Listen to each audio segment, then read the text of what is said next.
Assalamualaikum warahmatullahi wabarakatuh. Bersama lagi sekali dengan Cikgu Fanida dalam mempelajari biologi tingkat 4 KSSM.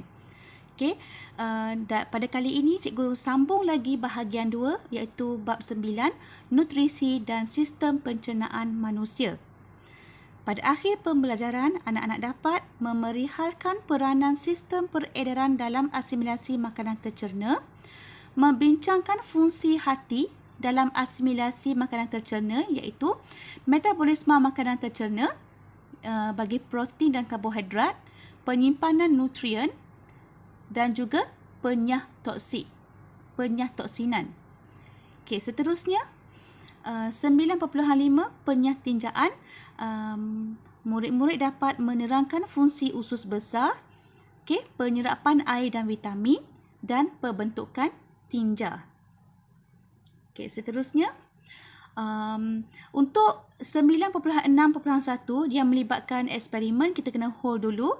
Ada eksperimen mengkaji nilai tenaga dalam sampel makanan dan juga eksperimen untuk menentukan kandungan vitamin C dalam jus buah-buahan atau sayur-sayuran. Cikgu teruskan dengan mewajarkan pengubahsuaian diet bagi individu yang mengalami obesiti, menghidap penyakit tertentu iaitu diabetes mellitus, kardiovaskular dan juga kanser.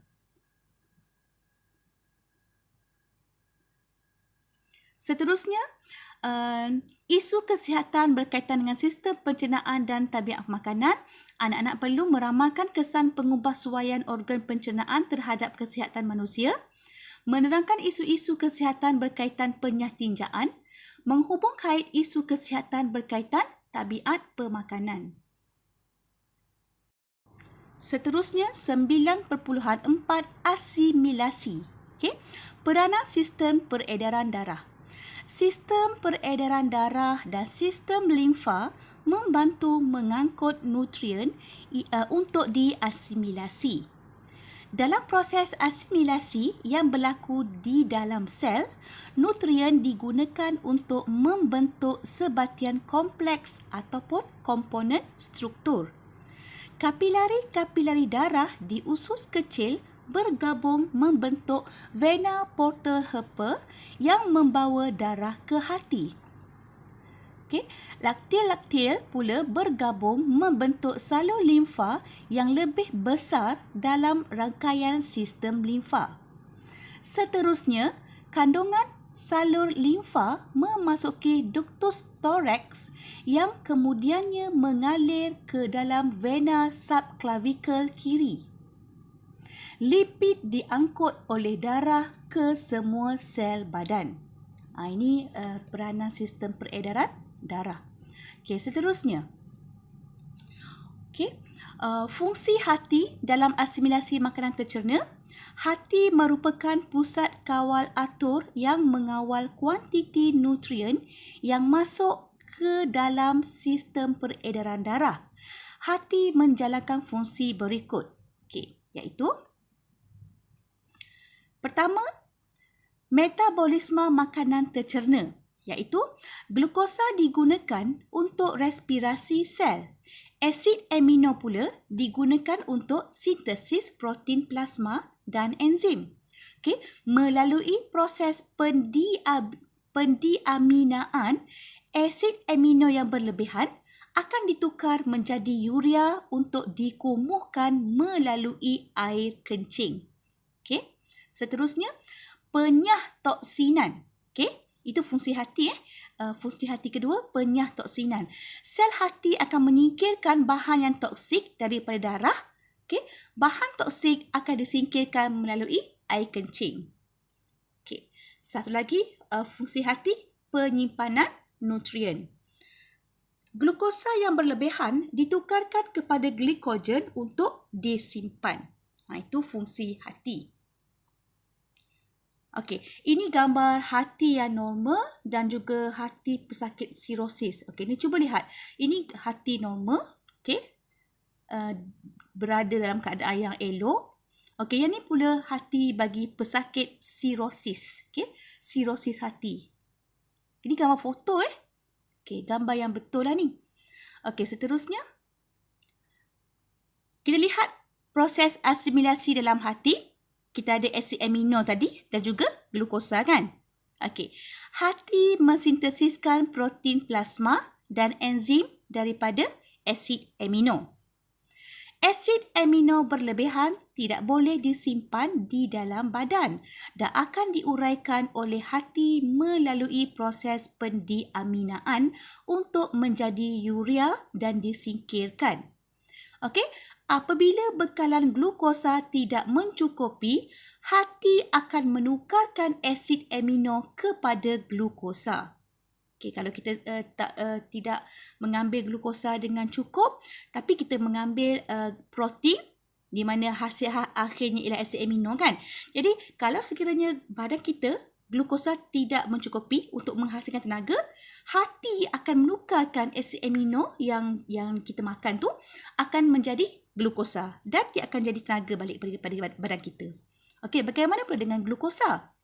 Okay, glukosa dalam hati digunakan untuk respirasi sel mengikut keperluan badan dan selebihnya akan ditukarkan kepada glikogen dan disimpan di dalam hati. Apabila aras glukosa dalam darah menurun dan badan memerlukan tenaga, glikogen akan ditukarkan kepada glukosa. Okay. Apabila simpanan glikogen mencapai tahap maksimum, glukosa berlebihan ditukar menjadi lemak. Ini yang kita tak nak ni. Glukosa yang berlebihan akan ditukar menjadi lemak. Okey, ni yang akan menghasilkan gejala-gejala seperti obesiti dan sebagainya lah. Okey. Yang bulat kedua ni, apabila aras glukosa dalam darah menurun. Bermakna glukosa dalam badan kita ni kurang, tidak mencukupi untuk menghasilkan tenaga, maka glikogen tadi tu yang lebih tu disimpan dalam hati tu kan, dia akan tukar balik menjadi glukosa.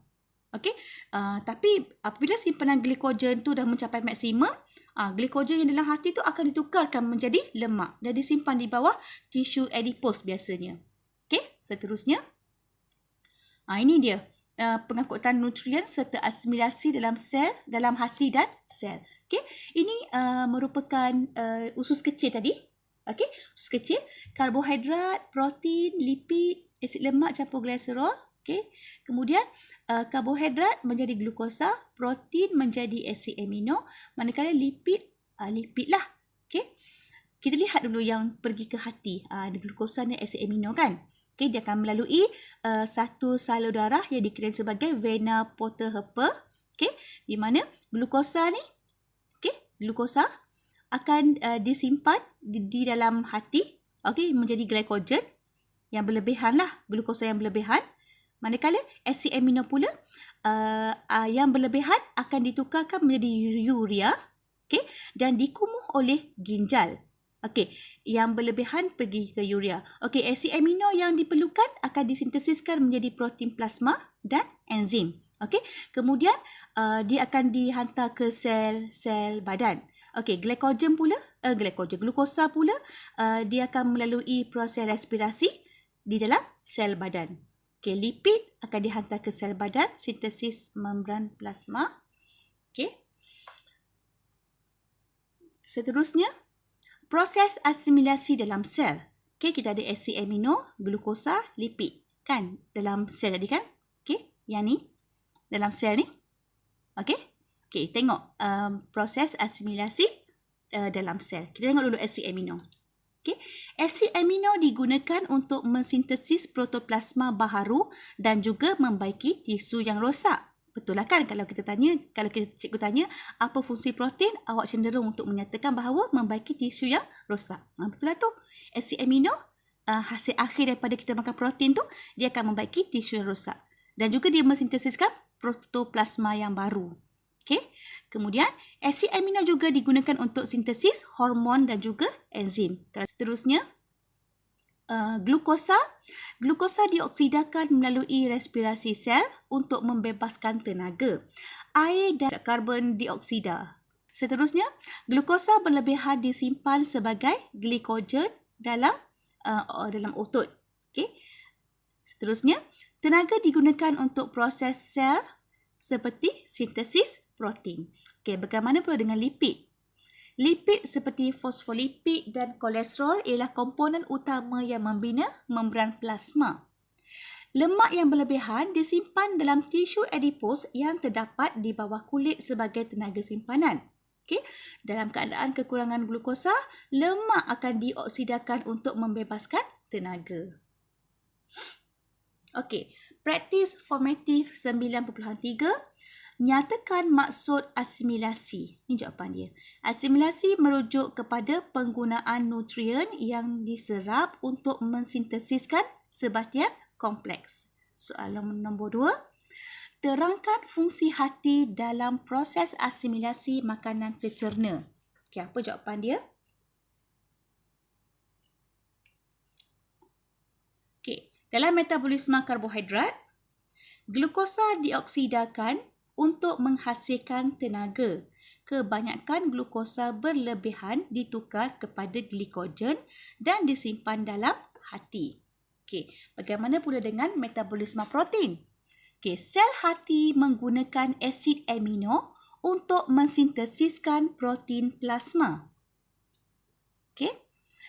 Kemudian, bagaimana pula dengan penyimpanan nutrien? Ni untuk penyimpanan nutrien, selain daripada menyimpan glikogen, hati menyediakan tempat simpanan vitamin dan juga garam mineral.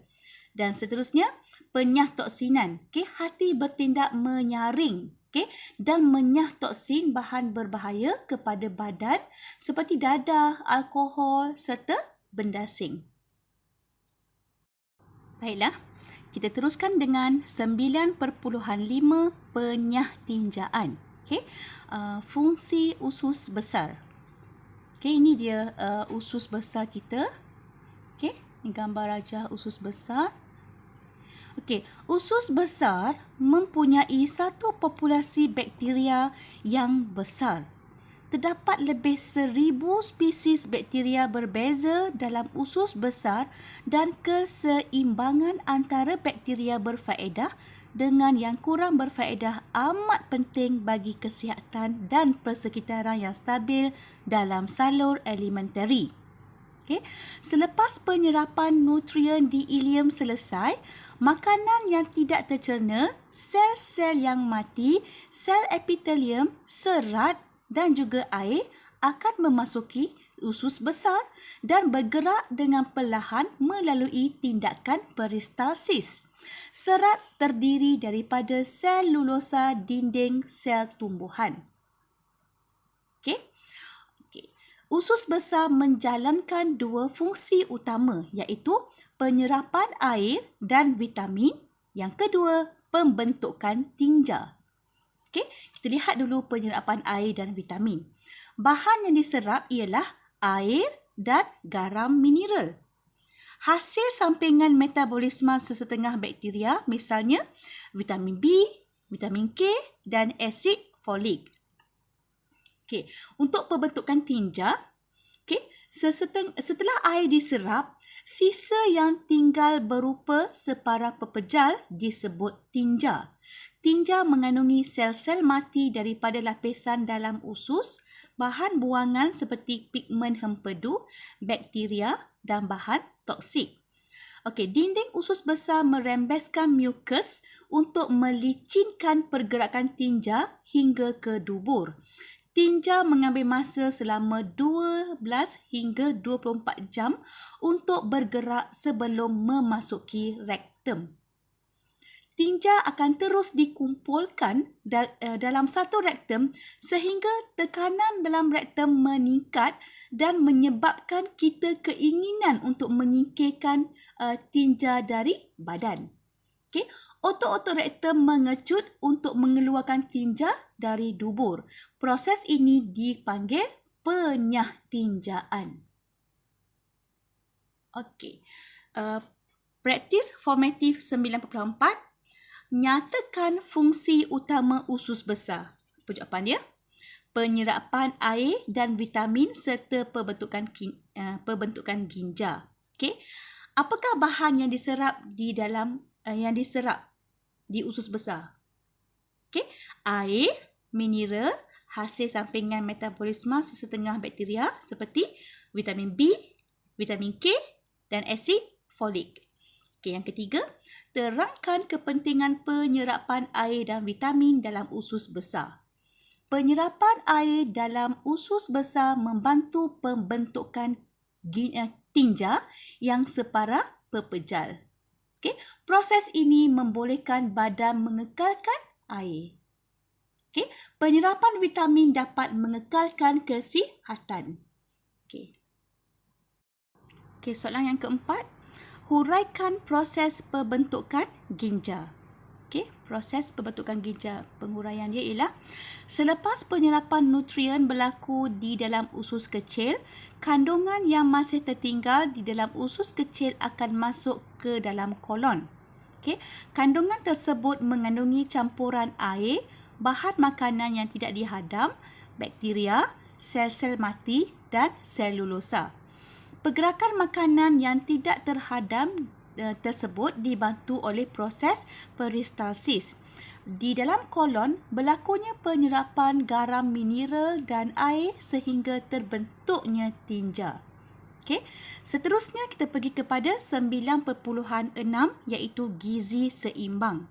Okey, nilai tenaga dalam sampel makanan. Apa dia gizi seimbang? Gizi seimbang ialah gizi yang mengandungi kesemua 7 kelas makanan. Apa dia 7 kelas makanan tu? Karbohidrat, lipid, protein, vitamin, garam mineral, serat dan air. Okey, 7 kelas makanan. Di mana perlu diambil dalam kadar yang betul dan kuantiti yang seimbang mengikut keperluan seseorang individu supaya kesihatan yang optimum dapat dipelihara. Okey, nilai tenaga dalam sampel makanan macam mana? Okey, nilai tenaga.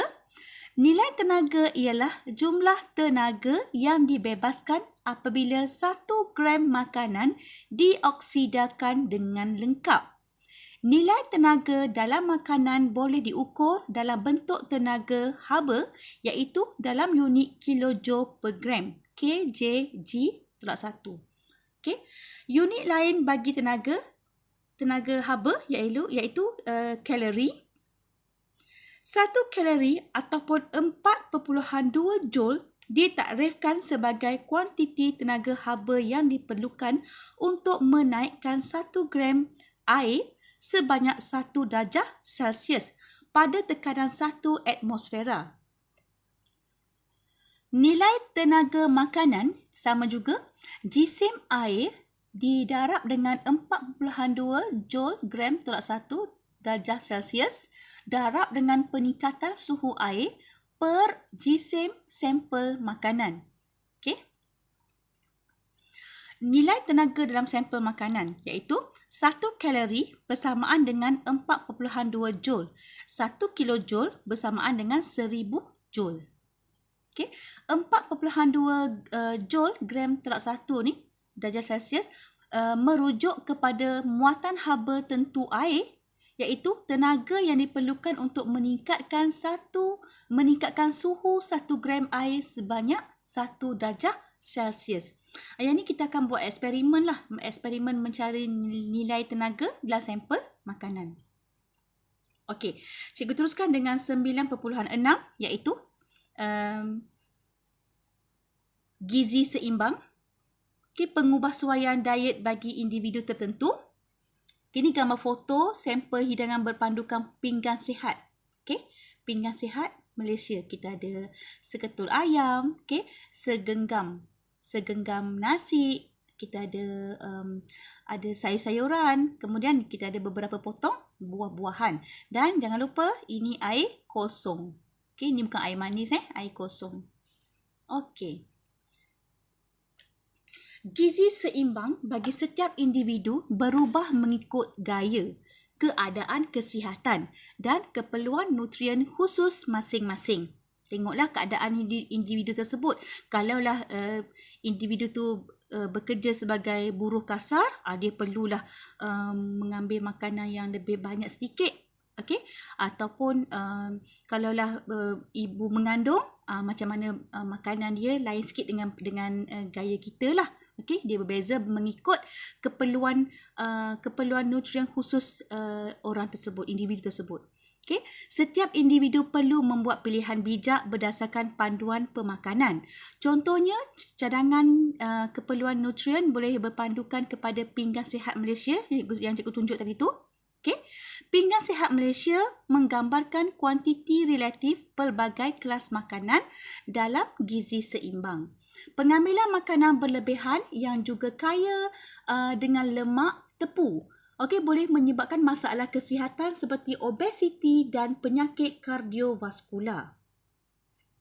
Seterusnya. Punca obesiti. Obesiti ni disebabkan oleh penyimpanan lemak yang berlebihan akibat ketidakseimbangan pengambilan makanan dan penggunaan tenaga. Contohnya, kalau anda sebagai seorang pelajar kan, tapi mengambil makanan yang banyak karbohidrat, tidak padan dengan anda seorang pelajar, ini akan menyebabkan lemak akan terhasil dan penyimpanan lemak ini akan menyebabkan anda menjadi obesiti.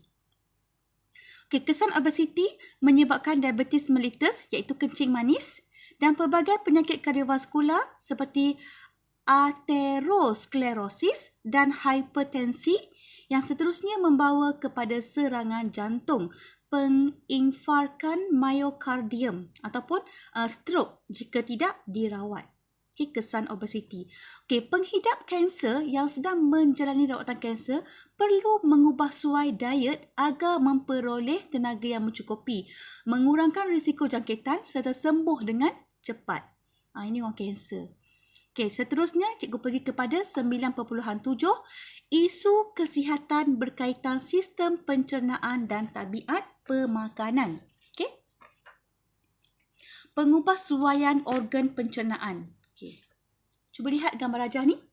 Pintasan Gaster. Apa dia pintasan Gaster ni? Cuba tengok. Ni duodenum. Ni jejunum. Cuba lihat kandungan kantung gastrik. Dia pintas ke sini. Ni dia buat pintasan kat sini. Bahagian perut yang telah dipintas ni perut. Dia pintas ikut sini. Kalau ikutkan sepatutnya pergi ke sini. Dia pergi ke masuk duodenum. Tapi dia buat pintasan di sini. Dia hantar terus ke sini. Maknanya yang warna merah ni ialah makanan. Yang warna biru ni ialah jus pencernaan. Yang ni, bahagian duodenum ni. Jus pencernaan. Terlihat. Obesiti merupakan masalah kesihatan yang kian meningkat di seluruh dunia. Walaupun obesiti boleh dikawal melalui pengurusan diet dan program senaman rutin, namun kadang-kala obesiti memerlukan rawatan perubatan. Doktor pakar mungkin mencadangkan prosedur pembedahan tertentu untuk mengurangkan berat badan. Misalnya, pintasan Gaster. Pintasan Gaster melibatkan pengecilan saiz perut menggunakan pelbagai kaedah pembedahan. Antara kesan sampingan jangka pendek pembedahan ini ialah reflux acid, mual, muntah-muntah, esophagus mengembang, tidak boleh makan beberapa jenis makanan dan risiko jangkitan. Ini kesan sampingan lah.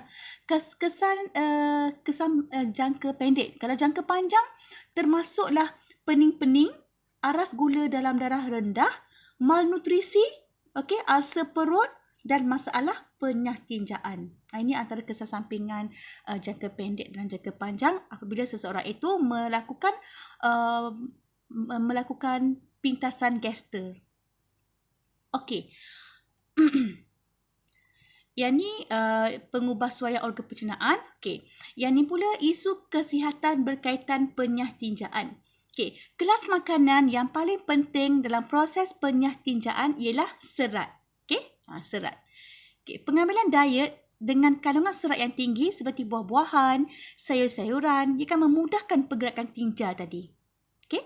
Hal ini dapat mengelakkan masalah kesihatan seperti sembelit, kanser kolon, kanser rektum dan hemoroid. Hemoroid ni buasir. Kemudian, antara fungsi serat ialah merangsang peristalsis, menyerap dan menyingkirkan bahan toksik, mengawal atur penyerapan glukosa terutamanya bagi pesakit diabetes mellitus, meningkatkan populasi bakteria berfaedah dalam usus besar, Selain itu, pengambilan air yang banyak dapat memastikan tinja sentiasa lembut dan mudah bergerak sepanjang usus besar untuk membantu proses penyah tinjaan. Penting sangat kita kena makan serat. Okey. Seterusnya, isu-isu kesihatan yang berkaitan dengan tabiat pemakanan. Okey. Selain gizi seimbang, tabiat pemakanan juga memainkan peranan penting untuk memenuhi keperluan tenaga dan memelihara kesihatan kita. Tabiat pemakanan yang tidak seimbang, yang tidak baik dan gizi yang tidak seimbang boleh mengakibatkan pelbagai masalah kesihatan seperti gastritis, dysmorphia, dysmorphia otot. Nanti cikgu terangkan macam mana. Anorexia nervosa dan bulimia nervosa. Ini masalah-masalah kesihatan lah. Okey, akibat tabiat pemakanan yang tidak seimbang, tidak baik. Okey, kita pergi dulu kepada gastritis. Okey, gastritis merujuk kepada keradangan dan kakisan lapisan epitelium perut oleh jus gaster apabila tiada makanan dalam perut. Kan kita sepedih perut kita disebabkan kita tidak makan. Okey, perut yang akan mengeluarkan jus gaster, dia akan menghakis lapisan epitelium perut tu. Okey, gastritis yang tidak dikawal, yang tidak dirawat akan mengakibatkan ulcer gaster.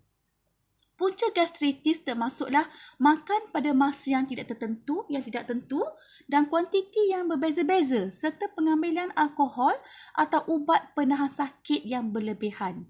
Okey, ini punca-punca gastritis lah. Okey, anak-anak biasa sebut gastrik kan? Gastrik. Okey, ni gastritis. Okey, seterusnya anorexia nervosa.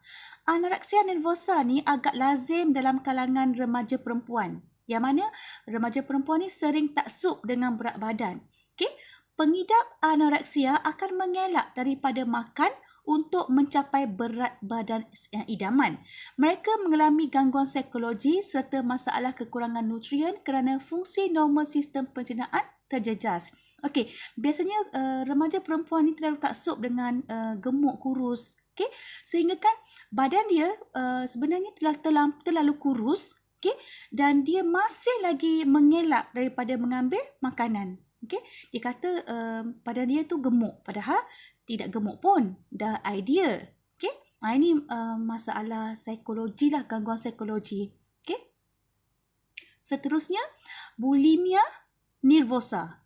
Bulimia nervosa ni ialah yang mana dia juga taksub dengan pengawalan berat badan, tapi individu tersebut makan. Okey, bila dia makan dengan banyak, kemudian dia akan muntahkan atau dia akan mengambil laksatif supaya dia akan jadi cirit-birit. Okey, sekiranya dia akan berterusan melakukan memuntahkan kembali makanan, okey, pesakit akan mengalami penyahidratan. Okey, kekurangan air dalam badan dia. Okey, masalah nutrisi dan seterusnya akan mengidap penyakit kardiovaskular ataupun kerosakan ginjal. Ini juga merupakan masalah psikologi lah. Okey. Seterusnya, ni dysmorphia otot. Okey, apa dia dysmorphia otot? Sesetengah individu pula merasakan diri mereka bersaiz kecil dan tidak cukup pertumbuhan. Jadi, mereka akan mengamalkan angkat berat. Okey, mengalami latihan lasak dan bersenam secara berlebihan. Okey. Okey, kemudian kadang-kadang mereka akan mengambil steroid ataupun suplemen pembina otot. Okey, isu kesihatan ini dikenali sebagai dysmorphia otot.